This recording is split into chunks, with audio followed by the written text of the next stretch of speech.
Welcome to episode 473 of the AMPM podcast. This week, my guest is Karyn Thomas. We're going to be talking about listing optimization. Right now, in the middle of the holiday season, hopefully your listing is optimized because it's one of the most important things you can do. All this cool AI stuff, but the foundational stuff still matters. And she's got a framework that she's going to share with you called Filter that I think is really good. Enjoy this episode with Karyn. She's been in the game for a long time, so she knows what she's talking about.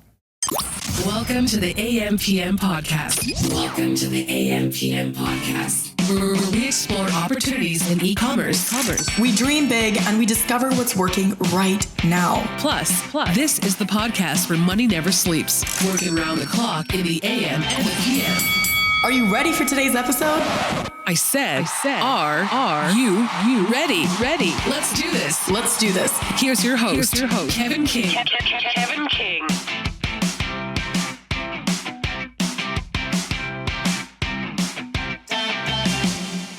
Miss Karyn Thomas, welcome to the AMPM podcast. Good to see you again. It's been a while.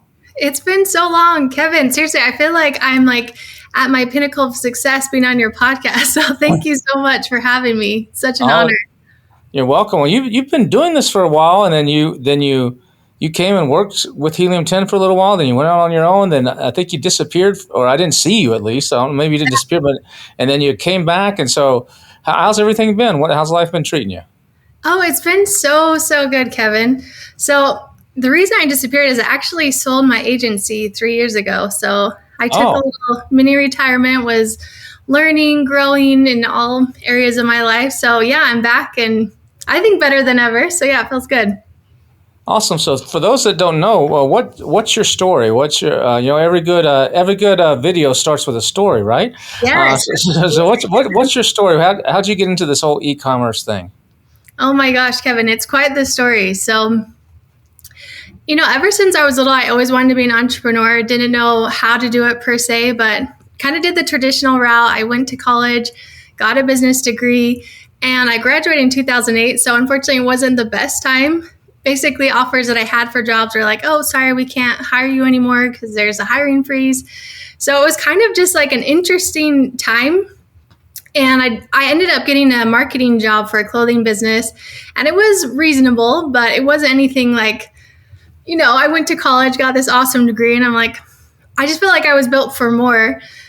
And anyways, then I got married pretty young and had kids immediately, and basically had to find a way to work from home. I really wanted to be present with my kids, but still kind of have this aspirational dream of having my own business someday. So my husband at the time was also very entrepreneurial, and he was trying a bunch of different online type businesses like affiliate marketing and drop shipping. And, basically we had a little bit of success with those, but nothing crazy. And I was doing like my own customer service business, and I tried a couple different MLMs, and same thing, like we just never had like great success, but we were really like determined, like, there's got to be something, like people are obviously making this work.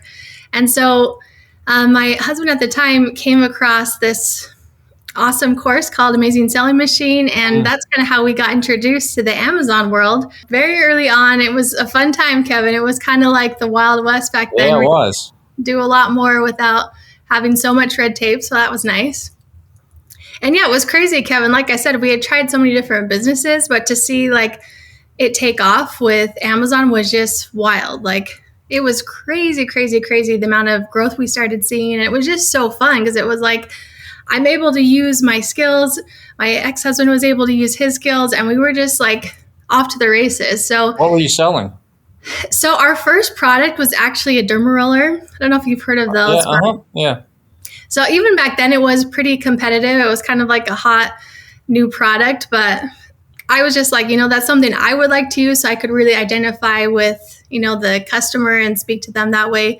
So yeah, even with it being super competitive, we were usually like the number one in that category. So we did really well and had a good run with that. And then we did several other different brands as well. We had like a baby brand where we had like car seat covers, and we had a really random product that actually was really good. It was like a nipple shield case for breastfeeding. Like such a basically random, everything a young mom would need. exactly. Like, but random stuff. Like I never, even when I was a young mom, I didn't ever think I needed that. But yeah, there was a demand for it. So yeah, we had some cool businesses for sure in that space. And then, for me, my superpower was basically optimizing a listing. So we started seeing some crazy conversions. Like I said, we had a really good ranking for our products and our conversion rates were crazy. And so I feel like, okay, I think I've got something down here. And we were basically at a mastermind that ASM was hosting. And the owner, Matt Clark, was saying, we are looking for people to have like mini courses that, whatever your superpower is, and teach kind of a mini course on that. And so for me, I thought this was a great opportunity because like I said, I really understood conversions. And so I created a course on their platform, and that did really well while they were doing that. It was usually in like the top 3 courses watched. And kind of from there, it sprang into an unexpected business that I wasn't planning on doing, but basically people started reaching out and were like, hey, you're obviously really good at this. Can you write my sales copy for me and do the keyword research? And then it kind of grew into, you also do my images and my infographics, and then A+ content became a thing, and then video became a big thing. So yeah, basically by the end of it, I had a pretty good size agency providing all of the brand assets for Amazon sellers, and it was really fun. So I grew that for a while. And then back at the time, Manny Coates reached out for the opportunity at Helium 10 to be a, what's it called? A brand, not ambassador, but Evangelist, maybe? Yes, thank you. Yeah, Thank you. yeah. Yeah, it's a cool word. So I did that for a couple years almost, and then got back into doing my agency. And then shortly thereafter, I got an opportunity to sell it. And so, yeah, I did that. I had like a 3-year non-compete. So here I am back doing my agency. So it's quite, like I said, it's quite a long story. I like the name because it's got king in it. It's got conversion king. I like the name. I like that's like I'm like when I saw that I was like, that's my girl. All right. Seriously, how did you get such a cool name? Like that I was born. I don't know. I was born with it. I was so it's a good to be the king. What's that old movie line from one of those old like 70s movies? Monty Python, I think, in the Holy Grail. He's like, it's good to be the king. I think you were destined for greatness, right? Well, I don't know about that, but some kings get their head chopped off, That's true. So it depends. It depends. So on listing optimization, that's an interesting field to be in, to come back in, because it's totally different than it was when you were selling baby toys and health products to roll with and stuff. But back then we didn't have the data. We didn't have the information or the tools that we have now. And now with AI, people are just banging out stuff like crazy and asking AI, what are the different angles? So how does that affect how your approach is this second time around to do this? And because a lot of people were like, I don't know what you charge, but I'm not paying X amount when I can just go to Nano Banana and do this like on my own. So we'll talk about the difference between humans and robots doing things in a minute, but how has that affected your approach, or has it? Yeah, I think my approach is more to work with AI. I think it is a powerful tool. It's still, like you probably understand, it's not perfect. I don't think it's ever going to be as good as like human intelligence, and you still have to ask the right questions. You still have to know what you're doing from a driver's seat. It's like anybody can have a really cool Ferrari, but if you don't know how to drive it, it's not going to drive as good as someone that does. So I think for me is definitely using it as a tool and helping people use it properly. So I'm actually offering people like their own custom ChatGPT to basically write bullet points how I would do it with the right questions and the right prompts and the right structures, so that they can use AI for themselves, but use it the right way. Yeah, I compare it to like flying an airplane. You go up on a plane, that most people don't realize you're on a 3-hour flight from Austin to Vegas or whatever, and the plane is flying itself. It's like a Tesla self-driving car or Waymo for like 99% of that time. Wow. But there's still a pilot there for the takeoff and the landing. And so you still need a pilot for the takeoff and the landing when you're building a listing, and someone to self-correct when things go awry. So the human's not out of the loop. And I think a lot of people are getting a confidence that they can do things that they really don't know anything about. You have a degree in marketing, and you've been doing marketing. You understand psychology. And a lot of people don't know how to apply that to a listing, or they know how to use Helium-10 or one of the other tools to actually get a list of keywords, but they don't know how to do that psychology and that, especially when it comes to video and images. And I think that's, they might create pretty images, but pretty images don't necessarily sell. Right. And so I think that's where a lot of people are getting confused in their head on some of this. But so when someone comes to you for this, what are the key foundational things that you see that a lot of people are missing when it comes to selling on Amazon? Oh, that's such an excellent when they come to you and they're like, hey, can you help me out? And you start looking into them, doing the onboarding or whatever, and you're like, holy cow, here we go again, another one of these. What's missing? What are they missing the gap on? You know what's crazy, Kevin, is I feel like, as much as I've been talking about this, and I think most people know this, and it gets talked about a lot, but I just think that human connection and the emotional selling is still lacking. I think most people can have pretty decent looking listings, but they lack that connection. I actually have a framework. Do you mind if I share it? It's filter, right? Yes. Kevin, you came prepared. I'm impressed. So it's an acronym. And basically it's kind of like my checklist going through how I approach a listing. So, when I first started, I had kind of what it was like a why buy filter. And it was basically Simon Sinek's really popular podcast. He talked about starting with the why. And I was like, oh my gosh, this applies just as much to selling on Amazon, because most people, they'll, start with like the boring stuff, what your product is, and list all the features. And it's not leading with the emotion, with the why, like Simon Sinek said. So I always was very passionate about that, like really getting into the psychology of who your target demographic is and why this product is going to make them a better version of themselves.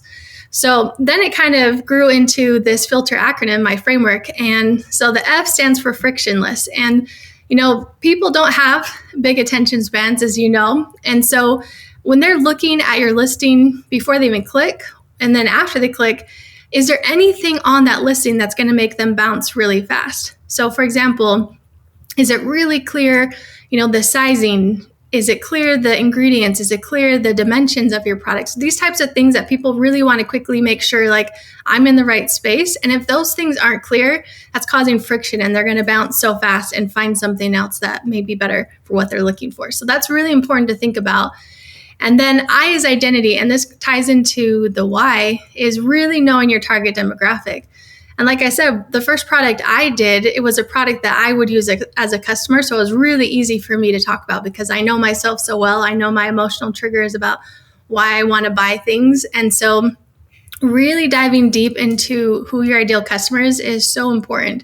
Because I'm sure, Kevin, you would agree, like if you're on a listing that is targeted to someone like me, you're going to be like, this isn't for me. I'm in the wrong place. It's almost like stepping into a woman's bathroom. Like you want to make sure your listing really appeals to your target demographic and it speaks to them. And, people can buy your ideal target demographic. Other people outside of that can still buy your product, but you want to really focus on your core message. Like, for example, Manscaped, right? Like women can use that product, but how much better is it when a woman's business is more focused on women and that's focused on men and that specific target demographic, right? And so that's so essential to know the identity of your target demographic and to really speak to that in all of your language, in your images, and they'll feel like, oh my gosh, this brand really understands me. Oh my gosh, this is so funny. It's so cool. It's I use the analogy on that. Of a baseball bat. If you go into a sporting goods store and there's 50 baseball bats hanging up on the wall, and you're trying to pick the one you hand, and you happen to be left-handed, and there's one baseball bat out of those 50s that says this is for left-handed hitters. Even if it's the exact same bat as one that's down on somewhere else, but they just packaged it, positioned it as for left-handed, you're going to buy that one. 1,000%. That's folks, to me, that must be the one that's for left, even though it may be identical. So Yep. that's something along the lines of your eye that I always tell people. But continue. I love that. Thank you for bringing that. Such a good example and so on point. Okay, so moving into the L, which stands for lifestyle. So this is really kind of giving the aspirational result of what your target demographic wants to have. So you're showing the lifestyle, and like people we follow on Instagram or TikTok or Facebook. Like, for example, people in this space look to you as like the aspirational, like, oh my gosh, I'll have made it when I'm like Kevin King, right? So you're showing that aspirational end result that you want to have. And so make sure you're showing that with the type of models, the type of locations, that it's relatable, but it's also, they want to become a better version of themselves by buying that product. So it's showing kind of that end result throughout the listing. And then T stands for trust. So again, this is so important to build credibility, not only just with reviews, but again, having the content that they want to see. So again, it ties into the frictionless and the F of having, the sizing guides, having a really high quality listing is going to build trust. It's going to build value. Like, this is a premium brand that I know I can trust with my money.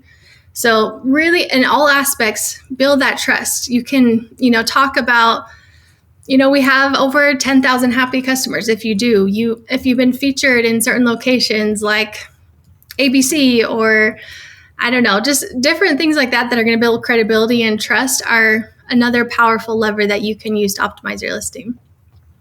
And then the E stands for emotion. And again, like I said before, people buy with emotion. Even the most, what you'd think are boring products, those still can be sold with emotion and then justified with logic. So again, building that credibility and that emotion in your sales copy. Make it funny if this is a funny product. Make it romantic if it's a romantic product. You want people to feel something when they look at your images, when they read your sales copy, when they look at your A+ content, when they watch your video. If you've done that, if they feel something when they look at your product listing, then you've won, because people really buy with emotion. So that's essential. Another goodie word. And then lastly, R stands for results. So what is the end result people want to get from buying your product? Like I said, people aren't buying your product. They're buying a better version of themselves in your product. So this is really powerful that you can do with before and after images. You can do it with comparison charts. You can do it with telling the story through a video, basically showing that they're going to get the result they're looking for and helping them get that result. So really clear instructions, answering their questions, already thinking methodically of what's going to be an objection that's going to hold them back, and answering that really quickly throughout your listing, not only just in your FAQ section and like an A+ content banner, but also just throughout your sales copy and even in your infographics and your main image stack. So yeah, there you go. That was kind of a long answer. No, that's great. You spoke a story there at the end. Have you ever heard of the simple objects study? I don't think so. No, tell me. You can Google it. But Okay. simple. I think it's simple objects. It should come up. But Okay. the gist of the study is it was done 15, 20 years ago. These guys went out and they bought, like, I may have the numbers a little bit off here, but like $38 worth of crap at garage sales. Yeah. So they bought just junk at garage sales, and then they came back and they gave each of these pieces of crap to copywriters, and they had the copywriters write a story about each piece. And then they listed these things up on eBay, and they generated something like, off of $38 worth of stuff, because they put a story with it, like $3,800. Are you serious? Just by putting a story with each item. And Oh so, my gosh. it's a very interesting study to go and take a look at, and it shows you the power of a good story. And Wow. and there's on the other podcasts that do Marketing Misfits, we've had someone on talking about the 6-second story, where on a video or on a newsletter or on anything, you've got, some people call it the hook, Yeah. but it's I guess an expanded hook where you need to capture them in that 6 seconds, and if you can condense the story or condense the story or into that 6 seconds and then expand on it, Yes. you can be very effective, because that draws people in. I've done that in my newsletter. I haven't done as much lately, but when I first started to help get it going, I was writing a lot of more personal stories in the newsletter. And one of them would be like, the 6-second story. Yesterday, my beloved dog passed away, and that catches people, and they're like, oh, what is it? And it catches the emotion, and then they read it, and then they keep reading the rest of the newsletter. Or I had one of my subject lines in the very beginning was "naked girl on balcony." That was the subject line, and That's a good one. and what happened? People were like, "What the hell, naked girl on balcony?" They open it up. It's like yesterday I opened the window and there's a naked girl on the balcony. And so, that's that 6-second story. It kind of tells you, but like, what do you mean? Tell me more. Yeah. Then I told the story of I live in a high rise in Austin and went out to let my dog do its business on the balcony because I have a little grass pad there, and I look over and there's a naked girl across in the building next to me, just hanging out 50 feet away on the balcony. And then I tied that back to business. But those kind of things work. So how do you do that? Some people will argue, well, nobody reads the copy on Amazon. They'll say, they read the title maybe, and they might skim it. Yeah. But they're looking at the title, the price, and the images, and they only read the copy if it's technical. They need to know a technical thing, so you could put all this effort into DLP copywriting and all this kind of stuff. But what is your thoughts on how many people are actually reading that, or how many aren't? Or maybe you have data that shows, look, the copy changes it.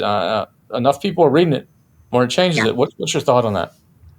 No, I totally agree with you. I think people do skim it. I think if it's very compelling and it's like a very memorable brand, I think people are more willing to read it. If it's, like you said, if there's a good hook. So a good way to do that is just having like a good skimmable, kind of like a headline to each bullet point that's in all caps. It's like 3 to 5 words, in all caps. They can just like quickly skim it.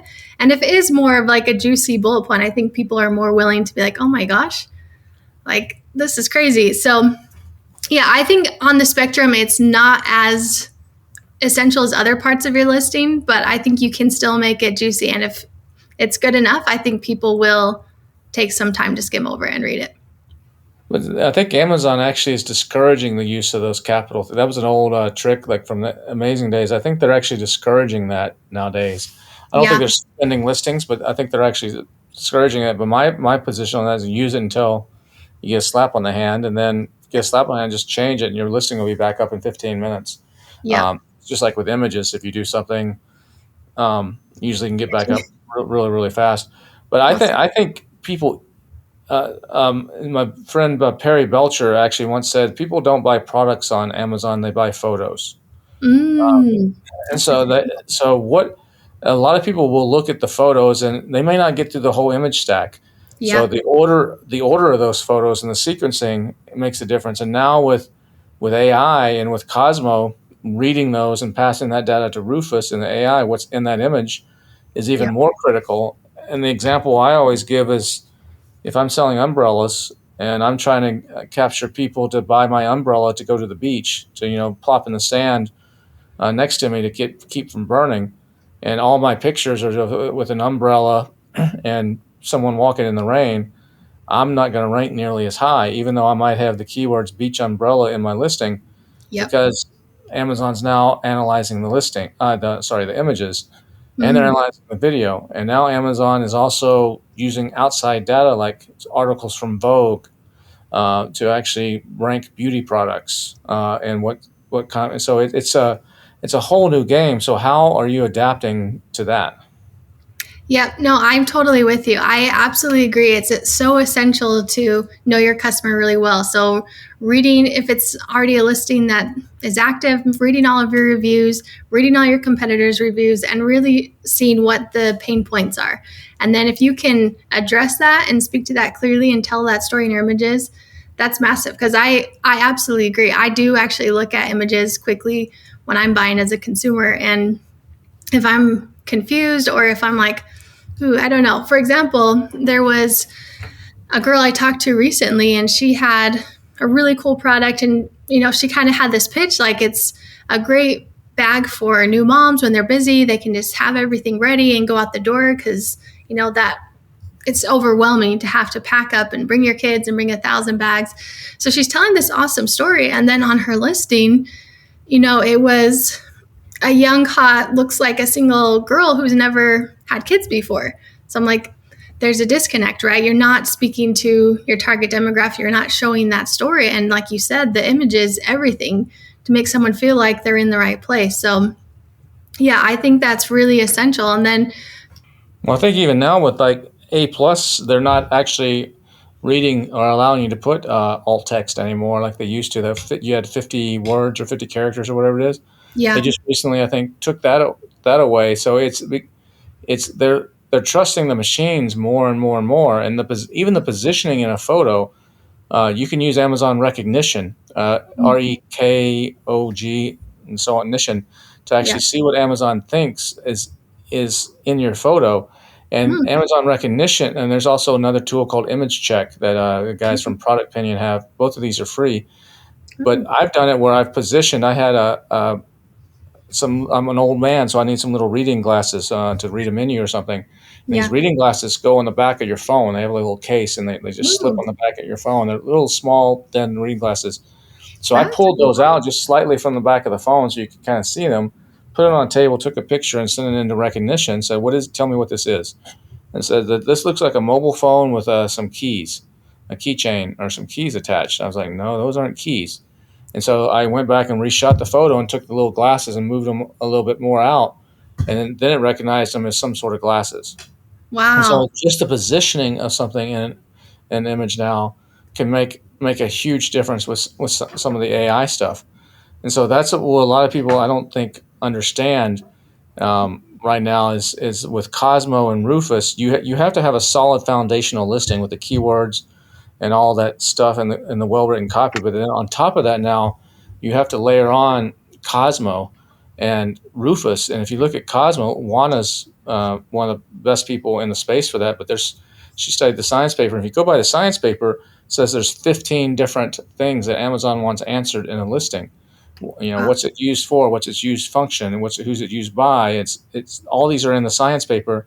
And she says that she has a GPT that actually will check your listing for that. Wow. And if it's not, if it's missing, it makes a suggestion of what you need to add so that all those are covered. So there's those little details that a lot of people are missing now when it comes to building listings. And it's hard to stay on top of what you should be doing. Maybe you built your listing a year ago or 2 years ago.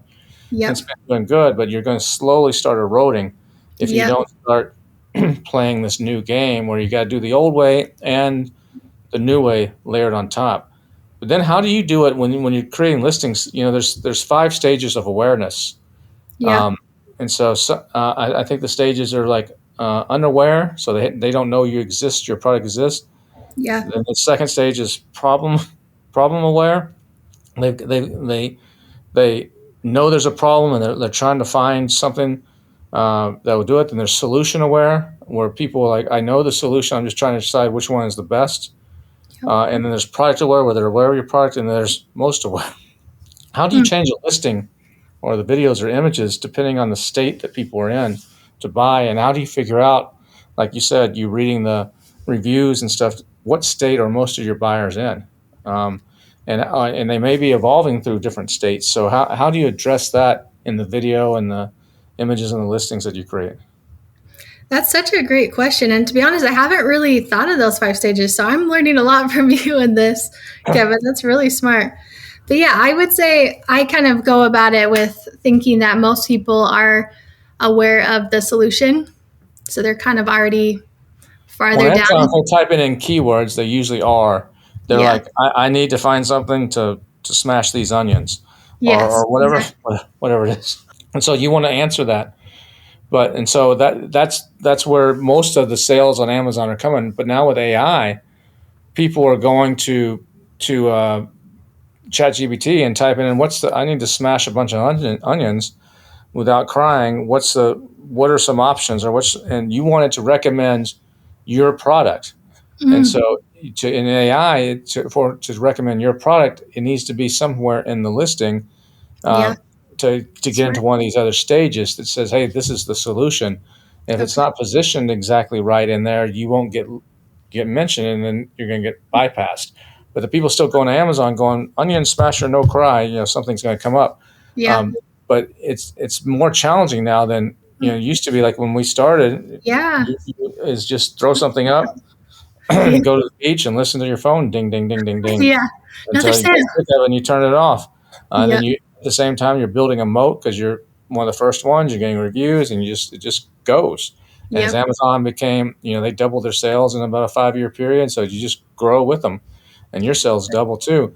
But the whole world now has changed. And like a lot of Amazon people need to get on TikTok shop because Yep. competing on Amazon for in the PPC Yep. is difficult. And then Yep. even for intent-based stuff, like we'll get to talk about the videos in a minute, but I just had someone on the $1 Billion Seller Summit, in the last one back in August, and he showed how to do your videos, especially in your sponsored video ads, differently. His example was a towel. He said, "Hey, if you're selling a towel, you want to create your listing. What are they using that towel for? Maybe the towel is to dry off your dog after you give him a bath. Maybe the towel is to wipe your car after you washed it. Maybe the towel is to clean up a mess on the floor.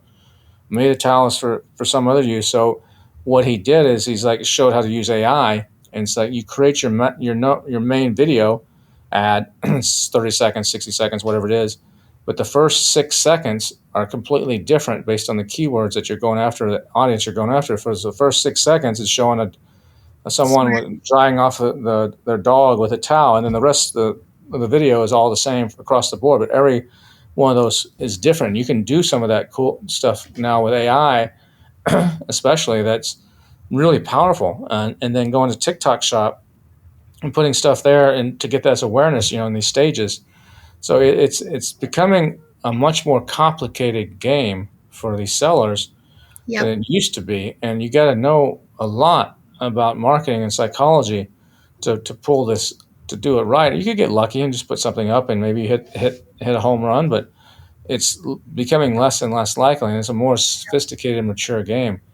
So that's what so what are you doing when it comes to video? One of your things that you do is you help people create, is that the advertising videos, or is that the listing video, or what are you doing on the video side? Yeah, so both. Basically, I do one for usually it's like a minute video on the actual listing, and then it's usually a 40 to 45-second video for their sponsored ads. And yeah, I agree with you. I think those first 6 seconds are essential. And honestly, I haven't done that where I switch it out for those different keywords.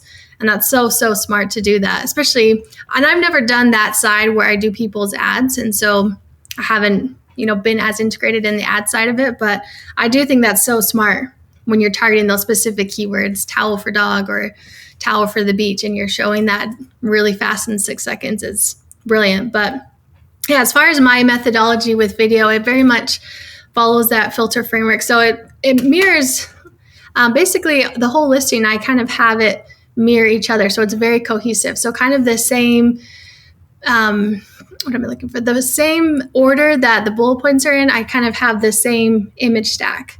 So basically the first bullet is, what's the big USP of this product? What makes it stand out from everything else? And then I'm really focusing that on the second image in the image stack right after the hero image.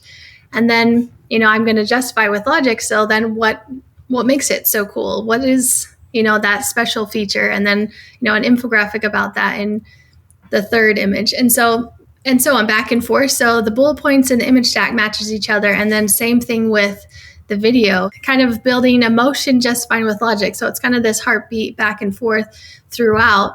And that way people feel like they're getting their answers, but they're also really being able to buy with an emotional decision because it's speaking to that emotion. Do you try to cover multiple uses or multiple things in the same listing or the same video, or do you split them up? So back to this towel example, you could have 3 different listings. Yep. And so it's the same product, but you're just a slightly different packaging and slightly different titles, but each one of these is aimed at a different specific use. Are you doing anything like, it's like the old example is like Excedrin migraine, Excedrin extra strength, and Excedrin are basically all the same thing. Yeah. So Do you recommend anything like that as well for listings, splitting them up into uses? I haven't worked with customers who do that, but I think that's so smart. Just changing the packaging is brilliant. But yeah, usually people just have, their main product, and I do try to show like the different use cases. It could be used for this, it could be used for that, so that we're giving more value to people, because a lot of times people don't always think of ways that they could use it or dress it up, or there's some hidden benefits of it. So I'm really trying to like be comprehensive in the listing, but I think it's really smart what you're saying, and I think that is such a great strategy. Yeah, we did it during COVID. We were selling Really? wipes, like Yes. alcohol wipes to clean your Yeah. hands. So we would do wipes for these regular human wipes or whatever we called them, Yeah. and then we would do gym wipes. And it's the exact same Oh, product. It's just this is to clean all your barbells and everything in the gym from germs. yeah. And then Oh, we that's so we smart. do another one that were car wipes. This is to clean off your car. Exact same product, just every one of those is it's positioned different, and the whole listing is Oh built my around gosh. that, and that works. That worked really really well. So Wow. that's something that I don't see very many people in the space doing. Yeah, I agree. They're like, I got one listing, I'm trying to cover all my bases in that Yeah. one listing, and I think that can be a mistake, Oh especially my gosh. maybe not so much 10 years ago because people still find you and you could just keyword stuff it. Yep. But now, with what you said, getting the Yep. emotion for getting your dog dry is different than getting the emotion for getting my car dry. Yes. And so, if you're Wow. targeting the wrong emotion in a listing, you may be converting really well for those people, but you're alienating everybody else. Oh my Um, gosh.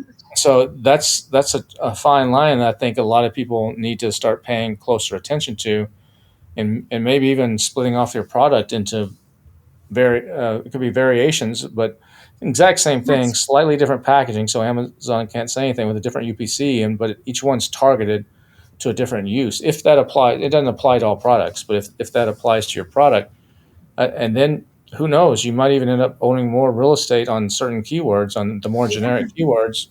You might have three of the top 20 listings or something for the different uses of your product.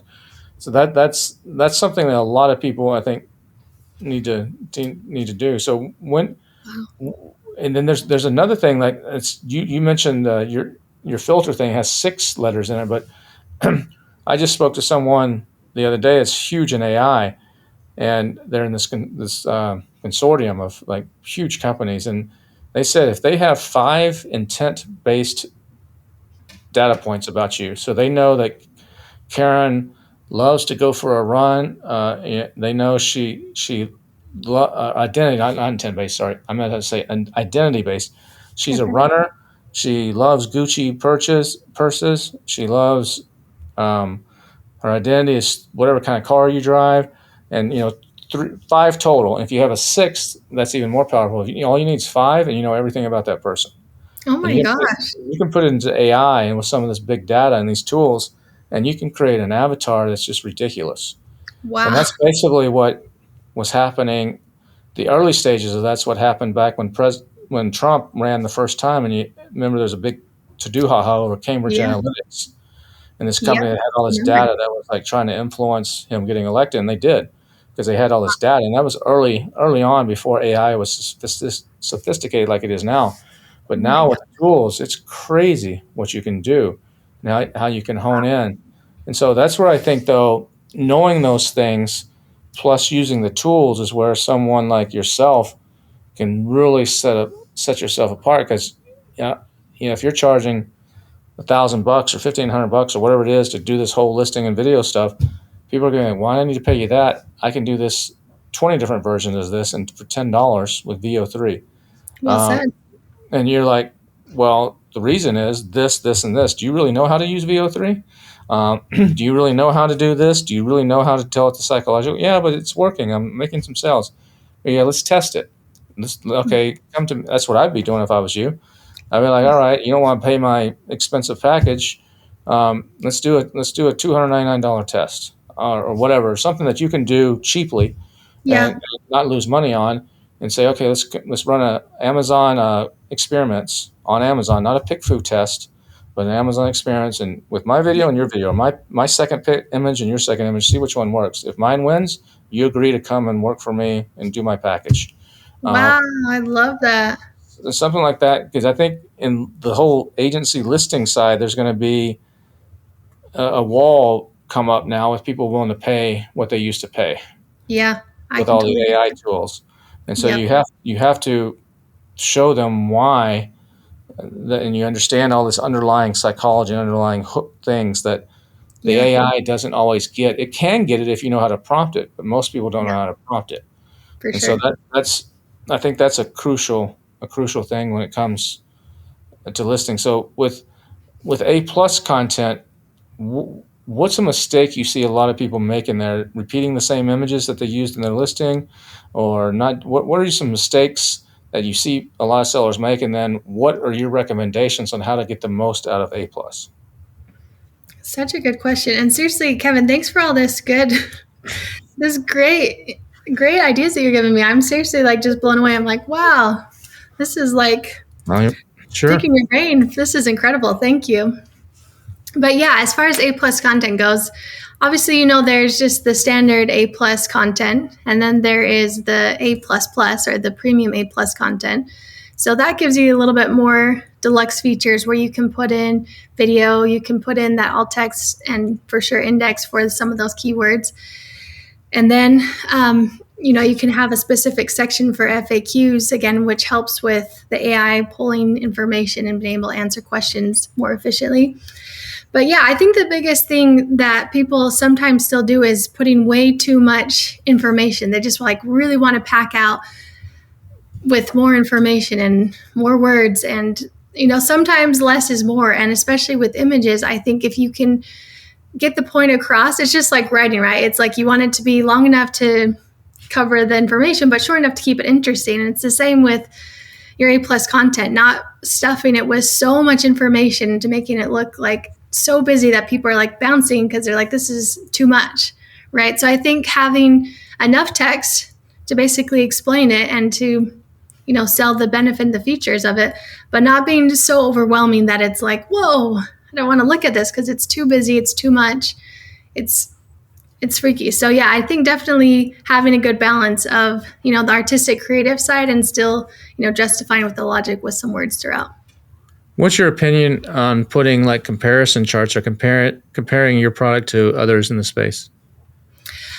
Personally, I wouldn't do other people's. I would, if you have a line of products for your brand, I would just put different ASINs of your own product line. So that way people can see, different products they didn't even know you offered. And then hopefully, increase that average cart value because they see, oh my gosh, I didn't know they also sell, like you said, especially if it's like beach towel, dog towel, or whatever.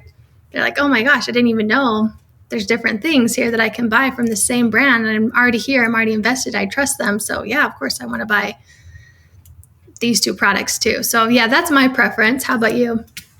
Yeah, and I agree with you on the A plus. If you're creating one of those little charts where you throw in the ASIN, I would keep that to yours because that's clickable. Yep. But exactly. in your image stack, I would put an image that's comparing you to the others. For sure. For two reasons. One, so people can see, maybe they've already bounced over and looked at the other one. They can see the differences and you can highlight those. You don't make it easy for them to click over. And if that other product is way better than yours, you don't put that in your chart.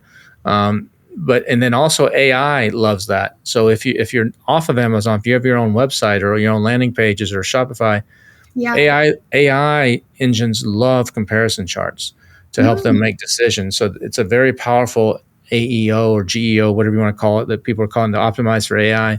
It's a powerful thing for that. I don't know if it's so much powerful for Cosmos AI or not, but I think an image showing that might be. And then I've had success in the past. You always want to show, if you can, the before and after. Yes. Like you said earlier, the R was results or whatever. That you want to always show that before and after effect. And what's in it for me? I see too many brands that they do this in ads. It's like we, or they're using the words we or our or I. Get that stuff out of all your marketing. It's all about them, about you. Yep. And what is it doing for you? That's a big one that I see a lot of people making mistakes on. Nobody cares that our plastic is made of is the best in the industry. They want to know what's it going to do. This plastic is indestructible, and your German Shepherd will never be able to break through it, or whatever it is. That's what they want to know, and that's where it's people. I think a lot of times start showing features and rather than benefits. What's the change that this product makes? Yeah. And if you can show that, you said that's part of your filter thing. If you can show that, I think that helps a lot. And it's hard to do. Sometimes you got to think down. But now with ChatGPT, you got an instant brain storing partner right there. You don't have to sit around and scribble on paper and throw away 100 of them, or get into a focus group. And you can do a lot of this with those tools. I agree. So what about design stuff? I mean, how important is design when it comes to selling on Amazon? I think it's so important, Kevin. I really do. I just think it's the difference between just like, your average small business to a business that's positioned to look like a premium brand, right? And it's honestly like I had the arrogance at one time, and I didn't go to school to be a graphic designer or anything, but I'm fairly smart. I'm like, I can use Canva. Let me just try some things. And I was like, oh my gosh, like the difference between someone that actually knows graphic design and, just your average person like me is such a big difference. So personally, I don't recommend doing things yourself. Like I do think it's worth investing in someone who is actually really good at it, because it definitely makes a difference. Just the premium quality of your infographics and your images is massive. Yeah, and there's a lot of things, like you said, that a lot of people don't know when it comes to design. Just little simple things like widows. Yeah. Like having a widow as a single word hanging on a line by itself, or facing the way that things are directed. If you always want to face inside to the page, not outside the page, because then you lead them out. If you're positioning something, depends on which side of the page it's showing up. Depends on how the positioning is. Whether you show the face or not the face can make a difference. Whether someone's smiling or not smiling makes a difference. A lot of these things you can, if those listening, if you're readers of the $1 Billion Sellers newsletter, billiondollarsellers.com, I cover some of this stuff in different newsletters, and you can go to billiondollarsellers.media and you can search for this stuff, and you can find all the newsletters that have all these tips and tricks in them for how to do things, if anybody listening is interested in that. But there's a lot of little nuances that people like because you've been doing this and you've seen the difference when you're doing it for yourself and for clients, and that it can make. I'll never forget. I was on at Pattern. You know who Pattern is? Yep. The number one seller on Amazon, like $1.8 billion or $2 billion. They just recently filed for an IPO. But they do an event in May in Salt Lake City, and I was there with some people from a couple other big groups that are very smart people. And we're sitting there on stage, and their CEO is going up there and showing how they analyze photos for a picture. They have so many data points that they've scraped that they wheeled out on the stage this huge box, and it looks like one of those big photo boxes. And they put inside the box on a little table, they put some supplements, a bottle of supplements. And they put the camera on the to stand behind them. And then they just shot that. They had something that changed the background out a whole bunch. You could do some of this in AI, but they said the reason they don't do it in AI is it didn't have now tools. Now with some of the new tools may do this, but at the time you couldn't get the proper shadows. You couldn't get the proper things with AI. It would kind of fake it and not always be right. And they would then test that and run all these split tests with 100 different images, just changing something minute in the image. He showed an image on stage like, here's the before and here's the after. Can anybody tell me the difference? And everybody's looking at it, trying to find, which one has 6 fingers and which one has 5. And no, there's nothing obvious. He said, okay, here's what it is. We moved this thing over here 3 millimeters, and we moved this little flower and made it crinkle this way. And which one do you think actually outperformed on CTR? And I'm like, I don't know. So the one where we moved the crinkle, it actually increased at 0.04% or 0.4%, the CTR. Oh my gosh. He said, but when you're selling $1 million worth of these, that's serious money. Yeah, that's a huge difference. But they have that data. And so at that moment, I was like, holy cow, You guys are at such a different level, and the other smart people that were with me said the same thing. They're so much at a different level than we are. Yeah, that's But insane. now with AI and with tools and with people like you that know this, you can get close. You can get close, but you're not going to be patterned. That's why they're doing $2 billion. But you can get close, and so that's why I think a lot of people, with all this cool AI stuff and everything's, but the fundamentals still matter. Yeah. And the fundamentals of building a solid listing that evokes all the stuff in your filter. Guys should rewind this and listen to what she said again about the filter technique and apply that to your listing. Is all super cool, but people get caught up in like, well, how do I make this optimized for Rufus? And they mess up the whole underlying foundation. You got to layer these things on top of each other.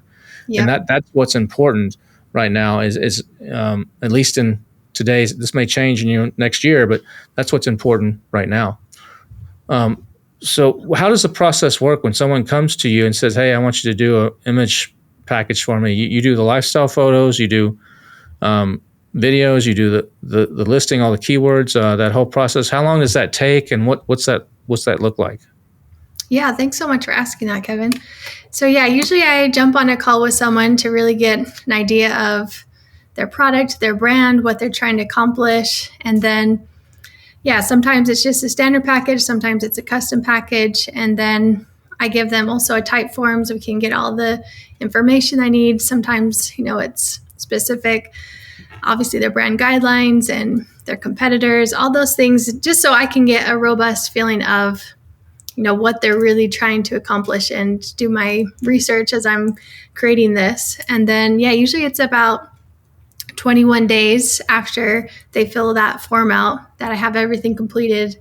And it's definitely, lifestyle images, product images, artistic images with props and A+ content and infographic design, keyword research, sales copy, and then video. So I think what you said is so key, that pattern does. I think it's so easy it's human nature, right? To sometimes be complacent. If something's working, we just, like you said, it may work, but it's probably slowly eroding. And then people that are willing to keep testing and evolving are probably going to slowly sneak up. And I've seen that happen to me. And I've also done that to other people, right? It's so essential to have this optimization mindset of don't get complacent, to keep testing things, switch out different images, test different A+ content designs. And using, like you said, that managed experiment is so important, just so that we actually have the data, right? Because I may think I know best, you may think you know best, but the sales don't lie. So really having that data and be willing to keep testing, keep growing, keep trying different things is so essential. And I'm not surprised why Pattern is as big as they are, because they really have that mindset. I think it is so important. So in your package, are you shooting the photos with a camera and a photographer, and the video with camera and photography, or are you doing it an AI or a combination of the two? I still do it all with actual people and photographers, videographers.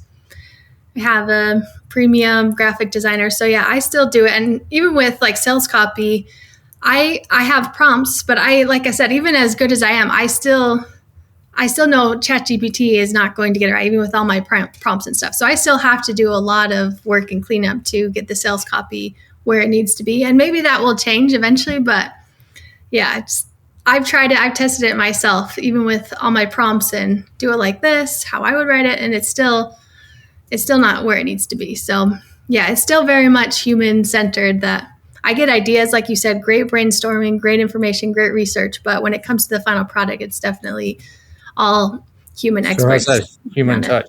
Yep. Is this just for Amazon, or because there's slight variations if you're going to do like TikTok Shop or Walmart or Shopify? Do you make the modifications? Is that part of it as well, or is it strictly for Amazon? Yeah, and basically depending on what they need. So if they want that, I definitely can make those modifications, or for a landing page, or so definitely have the capabilities to do all that.